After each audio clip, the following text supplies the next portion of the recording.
Bonjour à tous et bienvenue dans cette nouvelle vidéo. Je suis heureuse de vous retrouver en papillon aujourd'hui parce qu'on va parler de Neverland. Une aventure, une épopée, des créatures, des lancers de dés, un souvenir, une vie entière, entière. Neverland, c'est un jeu qui est sorti il y a pas hyper longtemps, je crois quelques mois, et c'est un jeu qui est en 5E. Ça veut dire que vous devez connaître les règles de Donjons et Dragons pour pouvoir jouer, et que vous avez souvent besoin de certaines petites parties du matériel.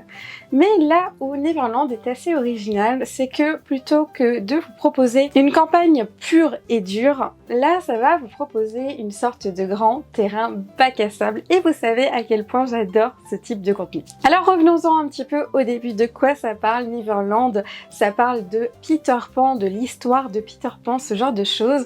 Alors bien sûr, on va pas le raconter comme quand c'était un Disney. On est sur quelque chose de beaucoup plus sombre, de beaucoup plus malaisant, mais qui est tout aussi féerique, tout aussi fantastique et qui vaut vraiment le coup d'œil. Je marche sur mes ailes de papillon, c'est le bordel. Une des premières choses qu'on remarque quand on lit ce jeu de rôle, c'est la patte graphique qui est assez extraordinaire.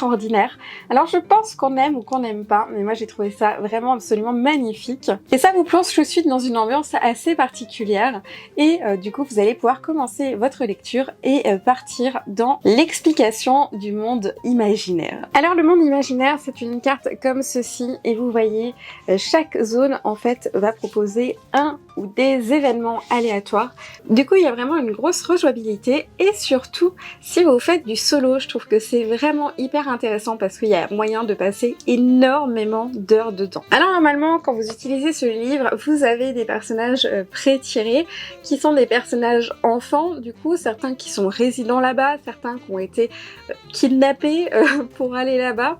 Voilà, il y a plein de petits stéréotypes variés, mais dans tous les cas, rien ne vous empêche de jouer un autre personnage, même si il est conseillé, je crois que c'est vers le niveau 5 qui doivent aller là-dedans, un truc comme ça. En tout cas, c'est pas pour les niveaux 1. Le monde est assez rude, mais vous pouvez tout à fait prendre un de vos personnages que vous avez joué ailleurs et qui doit aller là-bas pour, je ne sais pas, chercher un item, libérer quelqu'un.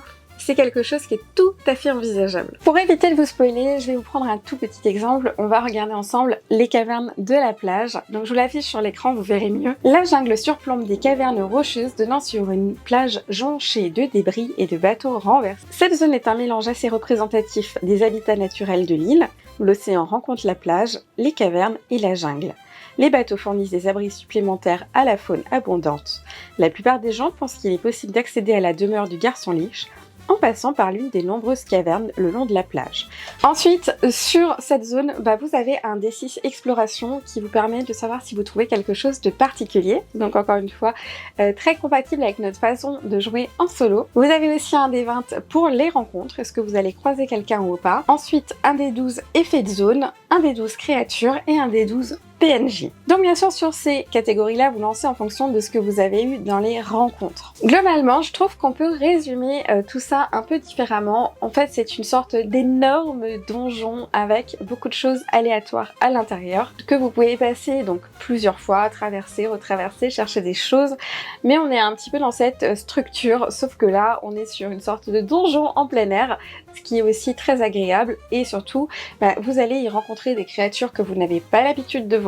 D'ailleurs, je vous conseille pour le solo, si vous faites votre lecture de ce livre, de bien sûr pas lire à l'avance toutes les zones, aussi de ne pas lire tous les monstres que vous allez rencontrer. Gardez-vous la surprise, laissez les dés vous dire ce que vous voyez. Et en parallèle de ça, en fait, il vous suffit d'utiliser votre système solo préféré, celui que vous voulez, celui que vous utilisez normalement, pour gérer peut-être un peu plus tout l'aspect entre les événements de zone. Je pense que c'est assez important parce que ça vous évite de trop dire je vais dans la zone 1, 2, 3, 4, 5 et il se passe ça, et ça vous permet d'avoir des choses qui se passent entre quand même, de rencontrer des gens, de se faire des amis, d'avoir des trahisons, d'avoir des problèmes qui soient sociaux ou qui soient surprenants. Voilà, vous allez voir, et après bien sûr, de toute façon vous le savez, quand vous tirez les cartes de Solothésie, quel que soit votre système solo, vous êtes libre, maître du jeu. Si vous sentez que quelque chose ne colle pas ou que c'est trop un événement, je sais pas, impactant handicapant qui va vraiment se rajouter à tous les événements qu'il y a dans ce livre, et ils sont très nombreux, vous pouvez simplement la mettre de côté pour ne garder que les cartes, par exemple, sociales, ou les cartes de petits événements comme la météo, ce genre de choses. Comme vous le voyez, on est dans un nouveau décor. Alors c'est pas un décor définitif, mais ce sont les vacances scolaires et j'ai des enfants et c'est très compliqué pour moi entre la chaleur, déjà, ne nous mentons pas, et du coup le bruit de vous filmer des vidéos. Donc voilà, ça change un peu, je suis désolée, mais hop, du coup vous voyez un petit peu mon atelier, ça vous change un petit peu de votre visuel habituel. J'espère que cette vidéo papillon vous a intéressé. Ouais, j'ai pas trouvé mieux côté féerique, je suis désolée. Voilà, c'est un cosplay nul, mais j'ai trouvé marrant. Et là, il y a ma fille qui va me le piquer. Du coup, on se voit bientôt pour une nouvelle vidéo. Dites-moi en commentaire si vous avez essayé justement Neverland en solo. Je serais assez curieuse d'avoir vos retours. Moi, c'est un livre que je n'ai que lu. J'ai pas encore pu jouer dedans parce qu'il y a eu beaucoup de sorties en ce moment. Genre, j'ai vraiment eu beaucoup de livres à lire et j'en ai eu pour lesquels j'ai eu des coups de cœur, donc qui ont été prioritaires pour moi au niveau du jeu, et surtout je suis un peu en vacances, donc j'essaye d'y aller un peu mollo. Mais du coup, vous dites-moi en commentaire ce que vous en avez pensé. En tout cas, je vous souhaite de tenir le coup avec la chaleur, et comme toujours, que votre aventure soit épique.